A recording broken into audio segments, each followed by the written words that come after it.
Hello, guys. Welcome to another episode of eCommerce Lab by Ecomcy, the place where AI related to Amazon FBA product level and e-commerce. My name is Vincenzo Toscano, founder and CEO of Ecomcy, and today we bring you a very close friend of mine, Stefano Di Loreto, which is one of the top consultants out there when it comes to general consulting in terms of taxes, the compliance, especially when it comes to go-to-market in terms of understanding all the the compliance behind that, because super complex, especially in Europe, is a minefield.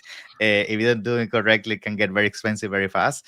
So what I want to do today with Stefano is just bring to the table some of those topics to give you guidance in terms of what are some of the things and the changes that are coming to Europe, and how with the expertise with people like Stefano, you can avoid those costly mistakes. So Stefano, pleasure to have you again on the show. How you doing, my friend? Hi, how are you, Vincenzo? Nice to see you again, and thank you for having me within your whole audience. I know Thank you. your podcast reach a lot of people in the e-commerce sector, so thank you for having me.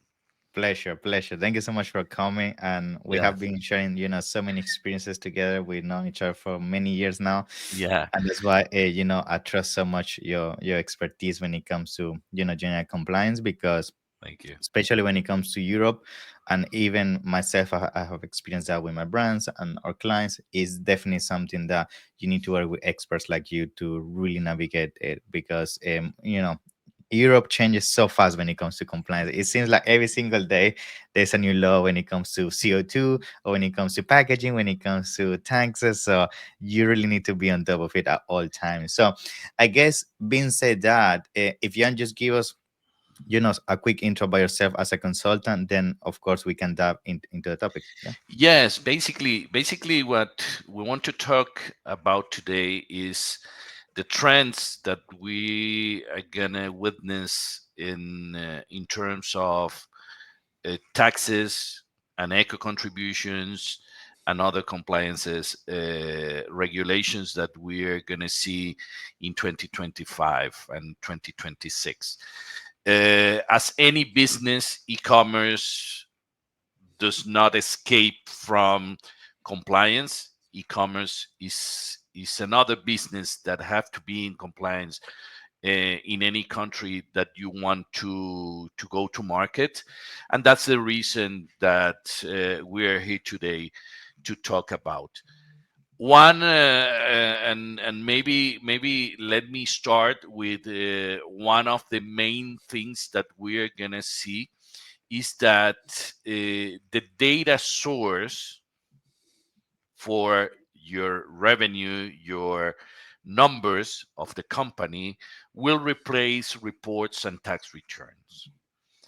That is the trend that all tax authorities are putting in place in Europe.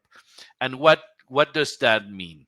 That means that tax administrations will be able to generate pre-filled tax returns and perform audits in real time, and that makes that the companies will maintain a visibility of the data in real time for the tax authorities to go into your data, apply AI or Mhm. LLM or whatever the tool is going to be, and they're going to know what your tax return is going to be.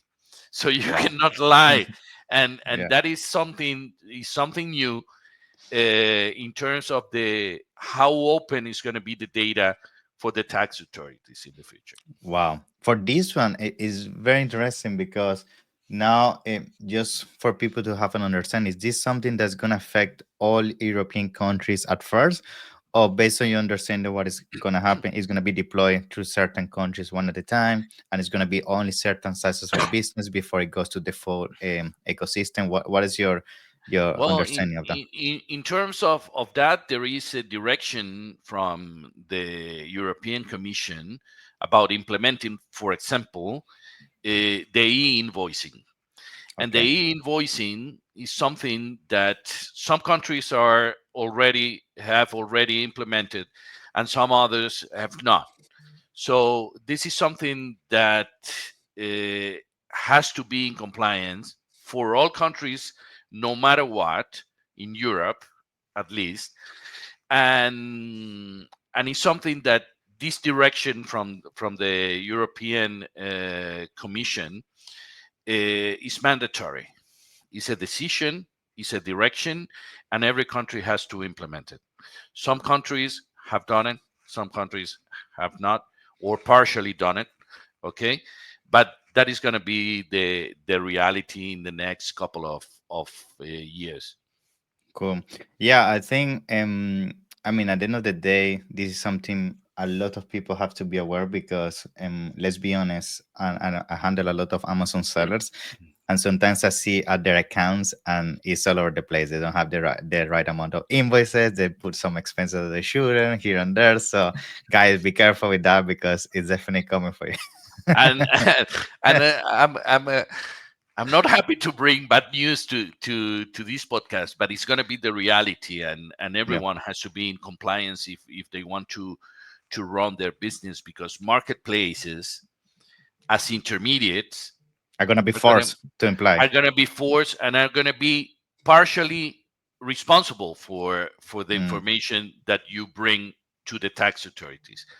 wow. And Yeah. not only that, but it's not only the commercial information that you have to hold and you have to open for the tax authorities to look at live, but also the tax legislation for broader data collection, Mm, such as customs information that has to be connected. So they will know how much merchandise you move from one country to another. They don't need to be informed anymore. They will yeah. know because the source of the data has to be open in the near future. Cool. In terms of just so for people that are listening and watching this, they have an understanding to get ready. Is there any data ready for this to be fully deployed, or still in the conversation to be fully Well, deployed? basically you have to implement with your ERP system Mm-hmm. or any other system that you have in place. You need to implement some changes. Okay, Okay. that will come. That is going to be directed. Right now, there is for I give you some examples. Yeah. In Italy, there is already a connection between your systems and the tax authorities. Okay. It's not wider and it doesn't reach customs. Okay, but for example, in Spain, that information is available for the tax authority, is not integrated with the whole data from the company. Okay, but some companies, when you want to claim your VAT returns or your VAT reimburses, okay, you need to be connected with a system that is called the SIIC. Okay, and it's something that you need to do every week in Spain to be in compliance. In the Okay. near future, that won't be necessary anymore. You Okay. don't have to you don't have to file It's gonna that be automatic. information. It's Yeah. going to be automatic. Okay. Okay, Nice. so the tax authority will come to you and practically, okay, Say will this is how say, much you have to pay. listen, this is how much you have to pay, go ahead.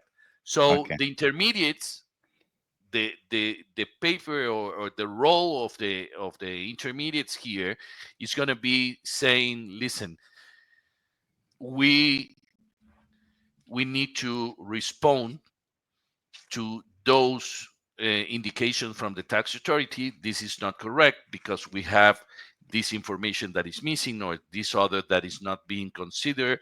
I don't know why. So justify why to consider some information and so on. And that is going to be a technical challenge, not only for the tax authority, but also for the sellers, for the Yeah. e-sellers. Yeah. Okay. So Okay. and one of the tools have to be are going to be one, e-invoicing being implemented in all countries in Europe first, and second, open data ERP systems implemented in all companies. Cool. Now, another thing I want to bring to the table, of course, now we're talking about taxes, but another thing that's being heavily, bothering people, especially in the Amazon space, is the whole thing with the EPR. Like, it's something that is also very difficult sometimes to get a grasp, like how, you get involved, how does it affect me, depending on the country. So I guess for those that maybe are not aware of EPR in the first place, let's start with a quick introduction about what EPR exists in the first place. And then on top of that, like when you should be worried or start applying for making sure the EPR is part of your business. Yeah. Yeah. So first of all, we need to clarify that EPR is not a tax, but it's a contribution. It's an Okay. eco contribution. So it's something that you can input as a cost in your financial statements. Okay. It's not a tax. It's an eco contribution. And what EPR first, what EPR means is extended producer responsibility, and these eco contributions are are collected to guarantee the right recycling of Okay. the packaging, Mm, labeling, containers, or whatever material your your product is made of. For example, it's not just packaging, but it's also that eco contribution is collected to manage batteries or mm-hmm. electronics or plastics or textiles. So depending of the country, okay, the country can say, okay, I want to implement these first, let's say packaging, and later I will implement batteries and electronics and so on. So everyone in the commercial chain or the commercial path will be considered responsible for that part of its commercial uh, function and the recycling of that of those products that you need to declare or you need to file. Okay, so basically what you need to do is every quarter you need to say, or depending of the country, you need to say, okay, I have sold this quantity of packaging in my product, of this quantity of plastic in my product, or this quantity of batteries in my products.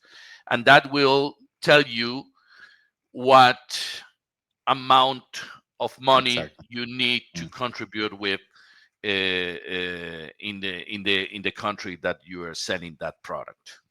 okay. By the way, the contribution is in the country that you are selling the Yeah, I was product. gonna mention that. Like, in terms of the EPR, I guess this will only get triggered in the moment you make a sale on that country, right? Because I'm assuming, and maybe this is something I got asked the other day, and I didn't have the clear answer for this. Let's say maybe you're only moving inventory to Germany, but you don't sell in Germany. You only sell in France. Do you also need to have EPR in Germany if you're not selling in Germany and you only warehousing in there or storing products? Like, how does that Yeah, work? it will depends. It will depends of each country regulation and how Hmm. they implement that. Okay, but basically is where you sell the country Okay. that you sell in. Okay. Okay, that is the main scope, Okay. because the product is getting into the market, is getting into the recycling Exactly. system of each Yeah. country, and that's Hmm. why the contribution is local. Okay. What is going to happen is that every day we're going to have stricter Yeah. recyclability criteria. Hmm. Okay, and that contribution can increase or not. Higher recycled content targets. Hmm. Okay, or specific contributions out of EPR, like for example the bans of certain types of single-use plastic packaging. Mm. When it comes to single-use plastic, that is going to be banned heavily. Yeah, of course. Okay, and it's something that we're starting seeing in countries as such as Italy for a long time, and Spain more recently. Okay, and it's starting this year. Started last year with some communications to e-sellers saying, listen, this exists, this plastic tax exist, and you will need to pay that from next year. That was last year, so that is a trend also for this year. In the case of single-use plastic in packaging, is not anymore an eco contribution. It's going to be a tax type. A Okay. penalty, kind of Yeah. one. Hmm. Yeah. Yeah. Now, and then a quick. I'm sorry, Vincenzo, there are gonna be also some improved labeling information Hmm. that you need to communicate to your customer. Okay. So you will need to communicate how your product is made, materials, how is the percentage of recycling materials that you have in your product, in your packaging, in your labeling, etc., etc., etc. Cool. Now, I guess something that people could learn out of this is that to some extent this could also be an opportunity, because then if you are smart when it comes to EPR, you could reverse engineer what is the most effective way of paying the less kind of contribution to APR, and you can have a more competitive price in the market, right? I'm guessing you're also seeing that like some brands might go with the most optimal way of reducing the contribution to minimum compared to competition, and therefore that's gonna help you have a better kind of cash flow operation or margin as well, right? Exactly. Yeah. Vincenzo, this is a big opportunity that we have, or the e-sellers or whoever is in the market, to reinvent their packaging, their products. Mm. And I give you some examples. You're selling bed clothes, Mm-hmm. okay, sheets or Mm-hmm. pillows Pillow or covers, whatever, yeah. Mm-hmm. Yeah. covers, etc. Those packaging, big packagings that you had before, now can be replaced with vacuum packages, Mm.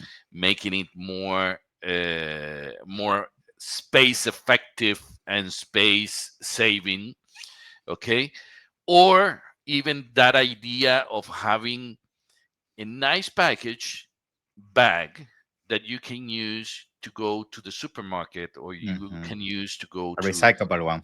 a Yeah. recyclable one that you can use for going to the beach or the Mm. supermarket or Yeah. wherever. So we're starting to look at those solutions, at those reinventions right now. And yes, it is a big opportunity. Yeah. Now, something you also mentioned briefly before we went live is in side by side to the EPR, there's also a lot of incentives when it comes to CO2. Like we also see now the Exactly. conversation getting higher and higher in terms of implying certain rules when it comes to that, because clearly Europe is really looking to get to carbon the carbon footprint to zero as soon as possible. There's some, I think it's 2050 is the goal or something like 2050. that. Yeah, Yeah, 2050. it is called the EU Green Deal. Yeah, exactly. Okay. Okay. So tell me more about that. Yeah. Yeah, the EU Green Deal is that the European Union ambition plan aims to make Europe climate neutral by 2050. Okay. Okay. It includes various measures that impact e-commerce, such as promoting sustainable packaging. Hmm. Okay. And more than promoting, making them mandatory. Okay. Improving transportation. Look at what we're talking here. We're not Hmm. talking anymore about packaging or how your product is made, It's a whole but journey. Yeah, how much CO2 footprint you leave when you deliver your product. exactly. Yeah. Okay, and of course encouraging circular economy models like reuse of Hmm. your products. So it's coming this year that you will need to point out in your labels also how much CO2 footprint your product leaves on earth. Hmm. Okay, so uh, I believe that this kind of compliance comes for good. Vincenzo, we all want to live in a better place, in a better Hmm. earth, planet earth, and we need to be clean and as much as climate neutral as possible. Cool. That is all coming. Yeah, I think it is. I know it's a lot of people here and watching this are getting a bit stressed now, concerned, but I always see this every single time there's a big change like this. You can either get scared and just let it consume you, or you can embrace it and say, okay, now there's gonna be an opportunity for me to be different and effectively be able to overcome my competition because maybe they're not being innovative when it comes to packaging, ecological implementation, and all of that. Um, so I guess from the perspective of all these things that you're seeing, especially on the carbon side of things and things such as the EPR, um, have you also seen maybe I just want to touch this high level because of course this can get very, very complex very fast, but is there already some initiative from some governments that maybe they're going to give you some allowances or some support if you are hitting certain minimums, so you're being super Yes, ecological? Is something like that happening already? yes, Yeah. indeed, and this makes it different from people that produce a product and go to market with the product, and you are the owner of it, and you commercialize your product in different channels including e-commerce.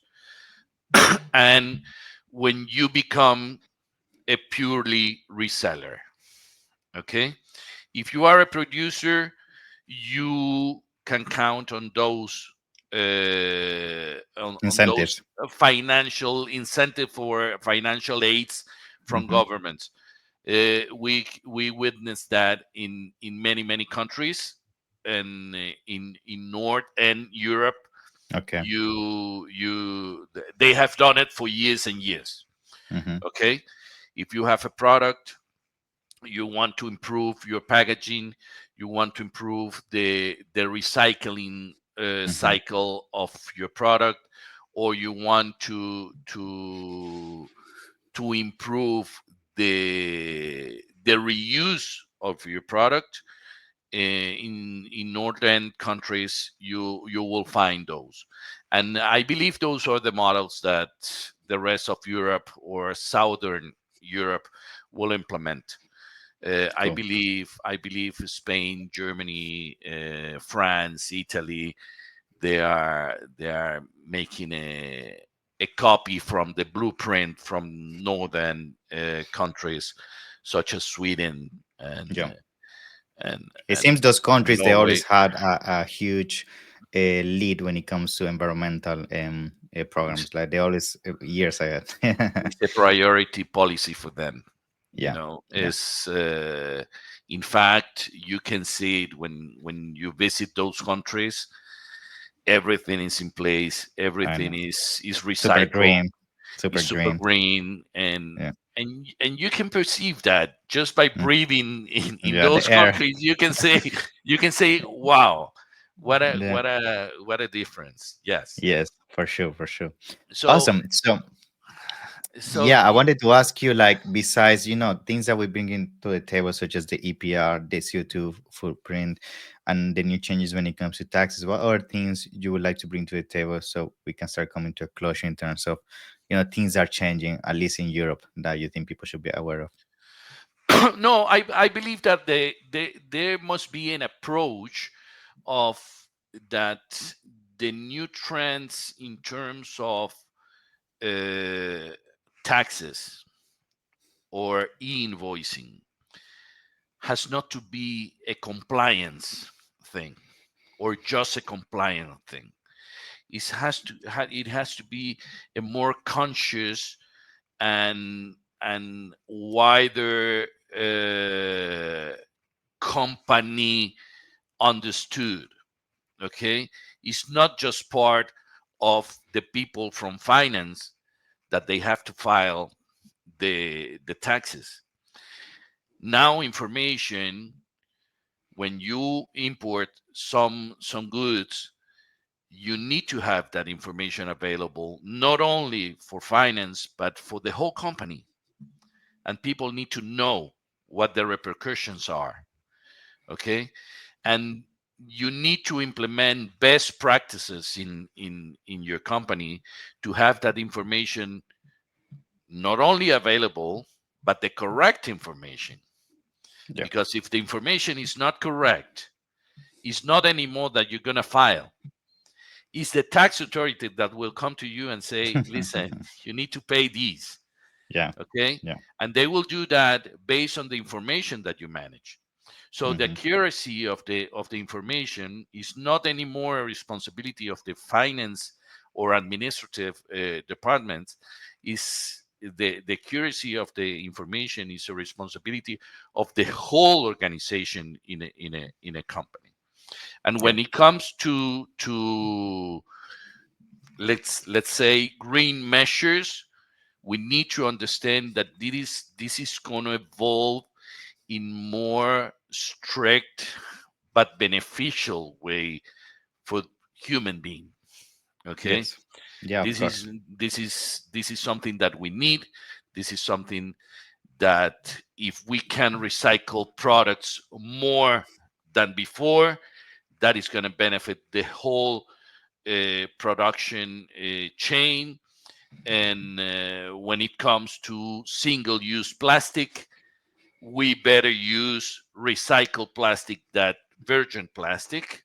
Yeah. Okay, and so on. So, and having the people well informed about what they're consuming, I believe is the best way to create fidelity for your product. Yes.